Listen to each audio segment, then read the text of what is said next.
नमस्कार दोस्तों, टीम आयाम के यूट्यूब चैनल पर आपका हार्दिक स्वागत है। इंडियन ज्योग्राफी पढ़ रहे थे हम और वनस्पति देख रहे थे। इस लेक्चर में अपन शुष्क वनस्पति शुरू करते हैं। अभी तक हमने आर्द्र वनस्पति को पढ़ा, उसके प्रकार देखे, कहाँ कहाँ पाई जाती है, बारिश कितनी होती है ना। अभी तक हमने वीडियो में पिछले जो वीडियो देखे हमने उनमें हमने देखा कि आर्द्र वनस्पति कहाँ कहाँ पाई जाती है, उसकी क्या क्या विशेषताएं होती है। उसमें हमने आर्द्र सदाबहार देखा, उसके बाद हमने आर्द्र पर्णपाती वनस्पति के बारे में पढ़ा, ठीक है। फिर हमने मैंग्रोव वनस्पति के बारे में पढ़ा। तो ये चीज़ें हमने पिछले क्लासों में देखी है। आज हम देखते हैं शुष्क वनस्पति, ठीक है। शुष्क वनस्पति नाम में ही लिखा हुआ है शुष्क, तो इसका मतलब कि थोड़ा उसकी तुलना में जो हम आर्द्र वनस्पति पढ़े उसकी तुलना में कम बारिश वाली जगहों पर ये पाई जाएगी। कोशिश करो हमेशा कि जो जिस चीज़ को आप पढ़ने जा रहे हो उसकी हेडिंग्स हैं हम ये मालूम करें कि उसकी विशेषताएं क्या क्या हो सकती। शुष्क वनस्पति है तो शुष्क वनस्पति का मतलब तुलनात्मक रूप से कम बारिश होगी। तुलनात्मक रूप से कम बारिश किसकी तुलना में? आर्द्र वनस्पति। जो पिछली वाली हमने देखी ना, बहुत ज्यादा बारिश वाली जगह पर हमें कैसी वनस्पति मिलेगी? आर्द्र सदाबहार वनस्पति। थोड़ा उससे कम बारिश होगी तो उसे कहेंगे आर्द्र अर्ध सदाबहार, ठीक है। और आर्द्र बारिश वाले जगहों में अगर पेड़ों के पत्ते गिरते हैं तो उसे कहते हैं पर्णपाती। और जहां नदियां समुद्र से मिलती है उन जगहों पर जो वन उगते हैं, जो वनस्पति उगती है, उसे कहते हैं मैंग्रोव वनस्पति। ये हमने पिछली क्लासों में देखा। यहाँ शुष्क वनस्पति है तो शुष्क वनस्पति का मतलब पिछली की तुलना में जो हमने आर्द्र देखा उसकी तुलना में कम बारिश होगी और वो धीरे धीरे होती होती कम होती जाएगी। तुलनात्मक रूप से कम बारिश जहां होगी वहां पर हम कहेंगे शुष्क वनस्पति। इसके भी वही प्रकार हमको देख लेने हैं, उसी तरीके से होगा। पहला इसका प्रकार निकालें अपन तो इसका प्रकार बनाएंगे शुष्क सदाबहार वनस्पति। शुष्क सदाबहार, देखो ये वर्गीकरण अलग अलग किताबों में अलग अलग मिलेगा। कहीं पर आपको हो सकता है कि आर्द्र और शुष्क में अंतर ही ना हो, केवल एक ही बना दिया कि भारत की सदाबहार वनस्पति, उनमें भी एक डिफरेंस आएगा। तो ये अलग अलग पढ़ाने वाले और किताब लिखने वाले के हिसाब से होता है कि वो किस तरीके से वर्गीकरण करे। आपको क्या याद करना है? आपको मुख्यतः बारिश दिमाग में रखने की, कितनी बारिश पर कैसी वनस्पति मिलेगी और मोटे मोटे तौर पर उसकी विशेषताएं, ठीक है। वनस्पति का नाम लेगा तो आप आइडिया लगा सकते हो कि ये वाली वनस्पति मुख्य तौर पर ज्यादातर कहां पाई जाती है। यहां पर आपको बिल्कुल वो नहीं कि कोई रूल बना लो कि ये अगर कोई चीज यहां होगी तो फिर वो कहीं और नहीं होगी, ऐसा कुछ नहीं है। मोटे तौर पर आपको समझना है। तो शुष्क सदाबहार वनस्पति यानी कि कम बारिश वाले इलाकों में ऐसे पेड़ जो वर्ष भर हरे भरे रहते हैं। तो ये देखो आपने आर्द्र में पढ़ा था सदाबहार, जहां बहुत ज्यादा बारिश होती है वहां पर सदाबहार वन। अब थोड़ी सी कम बारिश हो रही है फिर भी सदाबहार वन, तो उन्हें अपन कहेंगे शुष्क सदाबहार वनस्पति। ये कहां पाई जाएंगी? ये पाई जाती है शीतकालीन वर्षा के क्षेत्र में। शीतकालीन वर्षा के क्षेत्र में। अब भारत में शीतकालीन वर्षा कहां होती है तो हम देखेंगे कोरोमंडल तट पर। कहां होती है? कोरोमंडल तट पर। यानी कि कोरोमंडल तट मतलब आप कहोगे तमिलनाडु, आंध्र प्रदेश। तमिलनाडु और आंध्र प्रदेश में उस कोरोमंडल तट के आंतरिक भागों में, इस कोरोमंडल तट के आंतरिक भागों में हम कहेंगे कि हमें शुष्क सदाबहार वन पाए जाएंगे। इसका मतलब देखो शीतकालीन बारिश है और शीतकालीन बारिश का मतलब सर्दियों में बारिश होगी। यानी कि यहां पर ग्रीष्मकाल कैसा होगा? मैंने वो लिस्ट बनाना मैं भूल गया हूं, सीधा पढ़ना शुरू कर दिया, आप थोड़ा याद रखिएगा। ग्रीष्मकाल जो होगा वो इनका शुष्क होगा। मतलब कि इस इलाके में तमिलनाडु और आंध्र प्रदेश के जो आंतरिक तट है, यानी कि यहां इस क्षेत्र के जो अंदरूनी हिस्से हैं ना, यहां वाले इलाके में ये वाले वन पाए जाएंगे जो सदाबहार प्रकृति की होंगे, जिनको अपन शुष्क सदाबहार वनस्पति कहेंगे। और नाम के आगे उष्ण कटिबंधीय तो परमानेंट लगेगा, क्योंकि भारत उष्ण कटिबंध में स्थित है, तो हर वनस्पति के, भारत की हर वनस्पति के नाम के आगे आप उष्ण कटिबंधीय रख लो, कोई दिक्कत नहीं होगी। तो ग्रीष्मकाल इसका शुष्क होगा। शीतकालीन में बारिश होती है, तो भारत में शीतकालीन वर्षा कहाँ होगी? तमिलनाडु, आंध्र प्रदेश के जो कोरोमंडल तट है उस पर होती है। क्यों होती है? क्योंकि ये लौटते हुए मानसून की बारिश, लौटते हुए वह उत्तरी पूर्वी मानसून की बारिश। सर्दियों में तमिलनाडु और आंध्र प्रदेश के तटों पर बारिश होती है। इस बारिश की वजह से जो वनस्पति फलती फूलती है उसे हम कहेंगे शुष्क सदाबहार वनस्पति। कौन कौन से पेड़ पाए जाएंगे?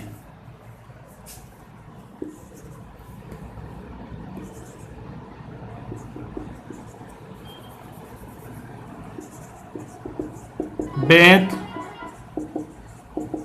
लोरेलवुड, ठीक है, आपके जो ताड़ का वृक्ष है वो, नारियल का वृक्ष, ये याद रखोगे, ताड़, नारियल, खजूर, ये जो है लोरेलवुड, बेंत, ये जो वृक्ष है, ये वृक्ष जो है ये इस वाली वनस्पति में पाए जाएंगे। नारियल और ताड़ विशेष रूप से याद रखोगे, इस वाली वनस्पति में पाए जाएंगे। ताड़ और नारियल के वृक्ष आपको यहां मिलेंगे। इन वृक्षों में एक विशेष प्रकार का वृक्ष पाया जाता है। इन वृक्षों में एक विशेष प्रकार का वृक्ष पाया जाता है जो जल संरक्षण का काम करता है।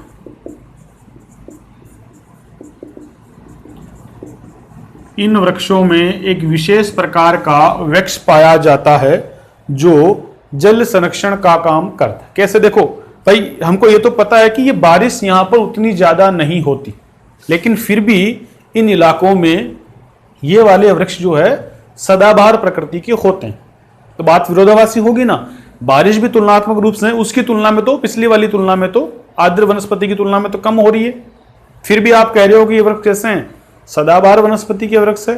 तो इसका कारण क्या है कि इन वृक्षों में एक विशेष प्रकार का जेली वृक्ष पाया जाता है। उस वृक्ष की वजह से, मतलब कोई पदार्थ है पेड़ों के अंदर, उसकी वजह से इनमें क्या होता है, जो ये जल सोखते हैं उस जल का अधिक समय तक संरक्षण करते हैं।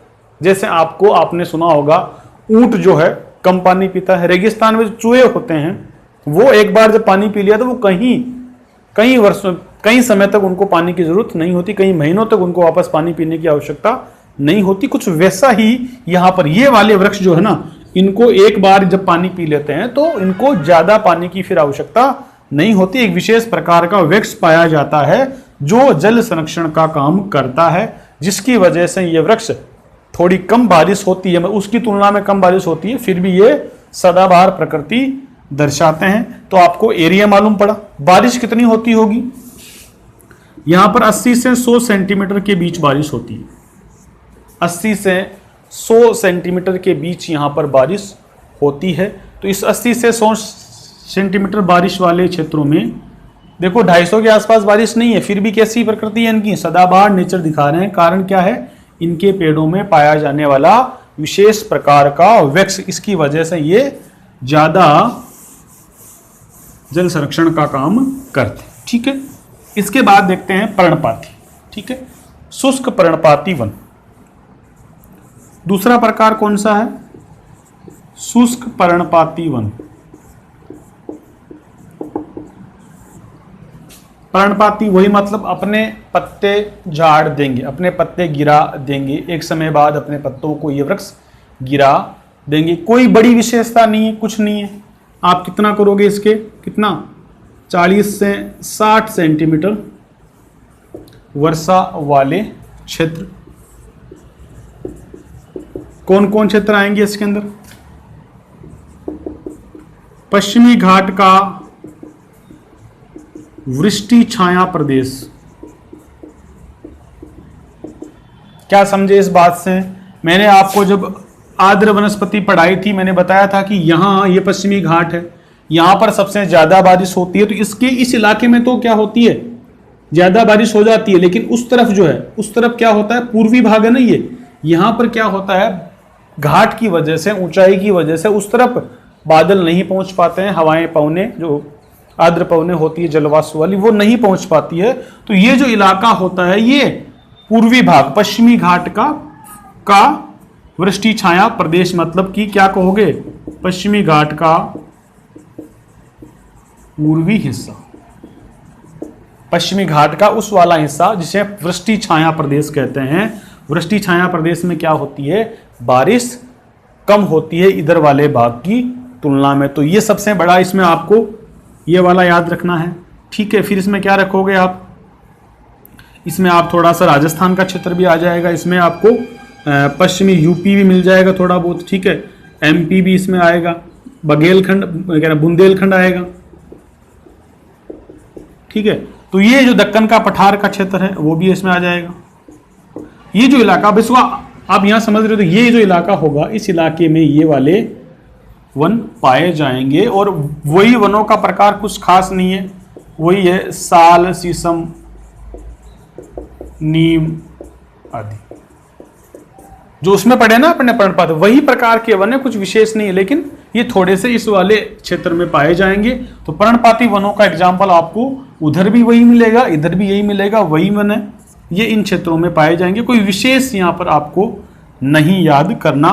साल सबसे ज्यादा है, ठीक है, शीशम, नीम आदि ये वन यहाँ पर पाए जाएंगे। इलाका मुख्य रूप से आप ये याद रखो कि वृष्टि छाया प्रदेश, पश्चिमी घाट का वृष्टि छाया प्रदेश जो था वो शुष्क पर्णपाती वनों वाला क्षेत्र माना जाता है। बारिश यहाँ पर कितनी होगी, 40 से 60 सेंटीमीटर, 60 से ज़्यादा हो सकती है, 60 से 70 हो सकती है, 80, ये एक एवरेज रहेगा यहाँ पर बारिश का, ठीक है। तो ये हमने दूसरा शुष्क पर्णपाती वनों के बारे में देखा। इसके बाद में तीसरा है, इसी में शुष्क वनस्पति पढ़ रहे हैं, कंटीली झाड़ियाँ।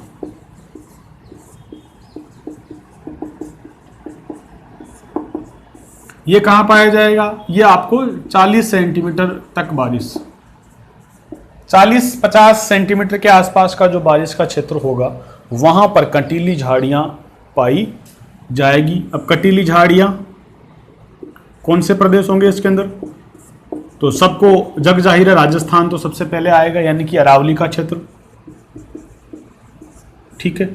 थोड़ा गुजरात आ जाएगा, दक्कन का पठार इसके अंदर आएगा, और विशेष रूप से इसमें कौन सा इलाका, आंध्र प्रदेश और महाराष्ट्र का इलाका, तेलंगाना का क्षेत्र, आंध्र प्रदेश, तेलंगाना, ये झाड़ियों वाला कंटीली झाड़ियों का प्रदेश है जहां पर काफ़ी कम बारिश होती है।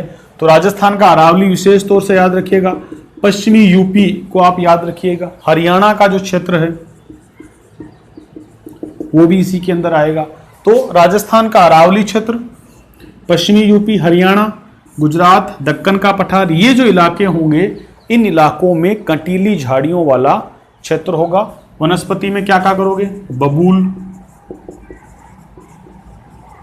खेजड़ी, मोटी घास, यानी कि यहाँ पर घास पाई जाएगी, मोटी घास पाई जाएगी, बबूल, खेजड़ी, ठीक है, खेर, ठीक है, और आप जो बेर होती है ना, बेर की झाड़ी, वो ये वाले यहाँ पर ज़्यादा पाए जाएंगे। कहाँ पर, कंटीली झाड़ियाँ जो वनस्पति होगी ये इस इलाके में 40 से 50 सेंटीमीटर, 40 सेंटीमीटर के आसपास का जो बारिश का क्षेत्र होगा वहाँ पर ये वाली वनस्पति पाई जाएगी। इलाके आपको जब यहाँ तो बड़ा आसान हो जाएगा, राजस्थान के लोगों को तो ज़्यादा समझाने की इसमें आवश्यकता नहीं है। राजस्थान के क्षेत्र में पाई जाएगी, थोड़ा पश्चिमी यूपी का क्षेत्र होगा, हरियाणा में भी पाई जाएगी, गुजरात का जो राजस्थान से लगा हुआ क्षेत्र है वहाँ पर, दक्कन का पठार उधर पाई जाएगी, जिसमें आंध्र प्रदेश, तेलंगाना का क्षेत्र में ये पाई जाएगी। इसे आप, ये इसकी वनस्पति, कोई और ज़्यादा इसमें विशेष नहीं है। जड़ें इसकी थोड़ी सी मजबूत होती है, ठीक है, क्योंकि ये जब मरुस्थल में जब चीज़ें आएगी तो इनकी जड़ों में थोड़ी मजबूती आती जाएगी। चौथा प्रकार है मरुद्भिद वनस्पति। चौथा प्रकार है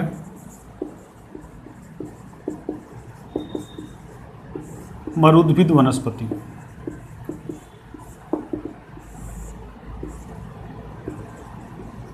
अत्यंत कम बारिश का क्षेत्र, मतलब 25 सेंटीमीटर बारिश। कितनी बारिश होगी? 25 सेंटीमीटर बारिश का जो क्षेत्र होगा वहां पर हम कह सकते हैं कि मरुद्भिद वनस्पति, देखो नाम में छुपा हुआ है मरुद्भिद, मतलब मरुस्थल वाली वनस्पति। प्रदेश कौन कौन से होंगे? जो थार का रेगिस्तान और लद्दाख का जो मरुस्थल है वहां पर ये वाली वनस्पति पाई जाएंगी। इनकी जड़ें मजबूत होती हैं। यहाँ पर जो भी पेड़ पाए जाएंगे ना, उनको उखाड़ना एक आदमी के, एक या दो तीन आदमियों के, झाड़ियाँ भी जो है उनको उखाड़ना भी बस में नहीं होता, क्योंकि जल की कमी के कारण इनकी झाड़ियाँ गहराई तक जल की खोज में चली जाती है, तो जड़ें इनकी काफ़ी मजबूत होती है। ठीक है, कंटीली, वही मतलब जो आपकी जो कटीली झाड़ियाँ है ना, उसी के मिलता जुलता यहाँ पर ये आएगा, कंटीली होती है। ठीक है,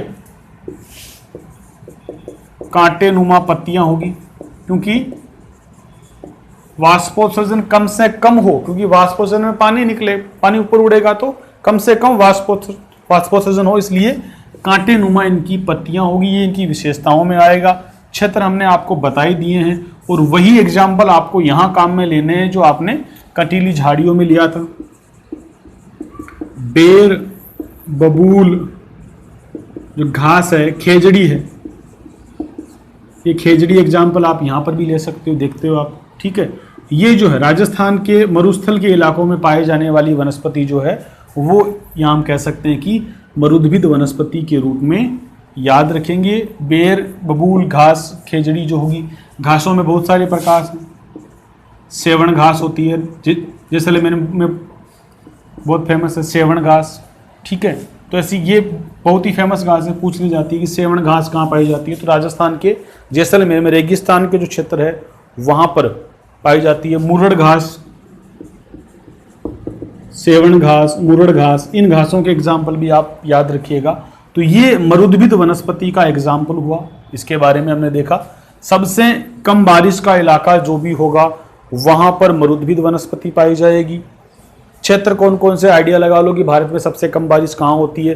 राजस्थान का जो रेगिस्तान का क्षेत्र है, जैसलमेर का क्षेत्र है, यहाँ पर सबसे कम बारिश होती है।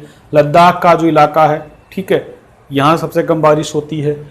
कैसी होती है, विशेषता क्या है? इनकी जड़ें बहुत मजबूत होती है। ठीक है, कांटे नुमा पत्तियाँ, मतलब पत्तियाँ या तो होती ही नहीं या बहुत छोटी होती है। और इनका एग्जाम्पल आप बेर, बबूल, ये इस तरह के पेड़ जो है, घास के मैदान है, खेजड़ी है, सेवण घास यहाँ का एग्जाम्पल, मुरड़ घास, कजान, एक और नाम याद आ गया, कजान घास, ये एग्जाम्पल याद रखिए। राजस्थान के विद्यार्थी इन एग्जाम्पल को अच्छे से याद करें। सेवण, मुरड़, कजान, ये जो घासें हैं ये रेगिस्तानी इलाके में ज़्यादातर पाई जाती है। तो इस तरीके से हमने ये शुष्क वनस्पति का एक छोटा सा चैप्टर कंप्लीट किया। अगले चैप्टर में अपन पर्वतीय वनस्पति के बारे में देखेंगे। लास्ट चैप्टर होगा वनस्पति का, तो अगले चैप्टर में, अगले लेक्चर में अपन पर्वतीय वनस्पति के बारे में देखेंगे। तब तक के लिए आप इस चैप्टर को अच्छे से याद रखें, अच्छे से इसको रिवाइज करें। अगले चैप्टर में अपन पर्वतीय वनस्पति के बारे में पढ़ेंगे। आप सभी का बहुत बहुत धन्यवाद। मेरी तरफ से आपको ऑल द बेस्ट।